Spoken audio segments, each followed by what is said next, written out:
আসসালামু আলাইকুম রহমতুল্লাহি ওয়া বারাকাতুহু। প্রিয় ভাইয়ের, আজকে আমরা দেখব কিভাবে এটিএম বুথে টাকা ডিপোজিট করতে হয়। এটিএম বুথে টাকা ডিপোজিট করার জন্য এই ধরনের মেশিনে আপনাকে যেতে হবে। উপরে লেখা আছে ক্যাশ উইথড্র অ্যান্ড ডিপোজিট। এই ধরনের মেশিনে কিন্তু ক্যাশ ডিপোজিট করা যায় না, এটা শুধু ক্যাশ উইথড্র করতে হয়। এখানে এই ধরনের মেশিনে আপনাকে যেতে হবে যেখানে লেখা আছে ডিপোজিট। ডিপোজিট করার জন্য আমরা প্রথমে কার্ডটি দিয়ে দিব।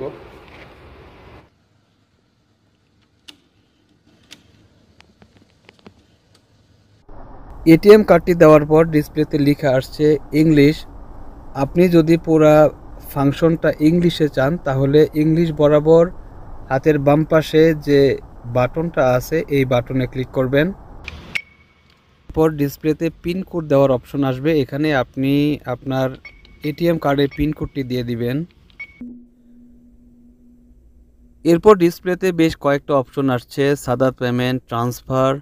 আপনি যদি কোথাও টাকা ট্রান্সফার করতে চান তাহলে ট্রান্সফারে ক্লিক করবেন। তারপরে আছে গভর্নমেন্ট পেমেন্ট, আপনি যদি সরকারি কোনো ফিস এখান থেকে দিতে চান তাহলে এখানে ক্লিক করবেন। এরপর উপরে আছে ক্যাশ উইথড্র, আপনি যদি টাকা বের করতে চান তাহলে ক্যাশ উইথড্র এখানে ক্লিক করবেন। এরপর নিচে আছে ব্যালেন্স ইনকোয়ারি, আপনি যদি ব্যালেন্স সম্পর্কে কোনো তথ্য চান তাহলে ক্লিক করবেন ব্যালেন্স ইনকোয়ারি। এর নিচে আছে মিনি স্টেটমেন্ট, আপনি যদি 3 মাস 6 মাসের স্টেটমেন্টটা চান তাহলে এখানে ক্লিক করবেন। আরও অন্য কোনো তথ্য চান তাহলে টাচ করবেন আদার্স ট্রানজ্যাকশান। আমরা টাকা ডিপোজিট করব তাই ক্লিক করতেছি ডিপোজিট। ডিপোজিটে ক্লিক করার সাথে সাথেই আপনার সামনে যে বক্স আছে যেখানে আপনাকে টাকা দিতে হবে সেই বক্সের ঢাকনাটা সামনে থেকে খুলে যাবে।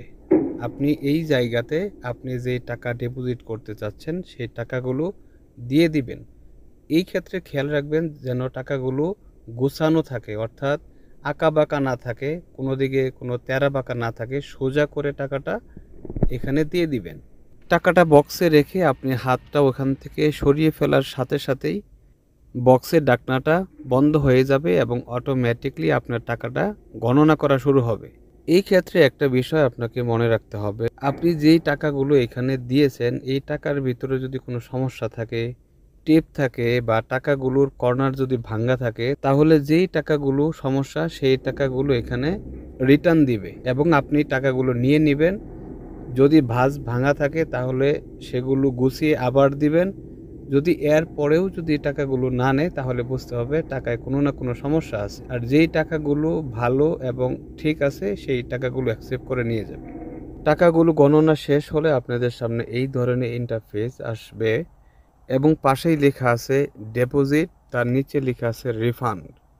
আপনি যদি টাকাটা ডিপোজিট করতে না চান তাহলে রিফান্ডে ক্লিক করবেন, টাকাটা আবার আগের জায়গায় চলে আসবে, অর্থাৎ ঢাকনা খুলে যাবে, আপনি টাকাটা নিয়ে নিতে পারবেন।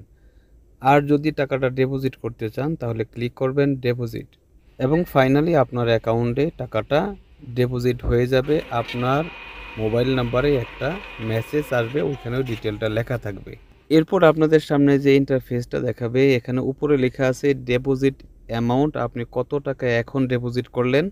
এর নিচে লেখা আছে ইউর নিউ ব্যালেন্স ইজ, অর্থাৎ ডিপোজিট করার পর আপনার ব্যালেন্স বর্তমান কত আছে। একেবারে নিচে ছোট করে লেখা আছে কালেক্ট রিসিপ্ট অ্যান্ড এক্সিট, আপনি যে টাকাটা ডিপোজিট করলেন এই ডিপোজিটের যদি রিসিট প্রয়োজন হয় নিচের লেখাটায় টাচ করবেন, আপনি যেই টাকা ডিপোজিট করছেন তার রিসিট চলে আসবে।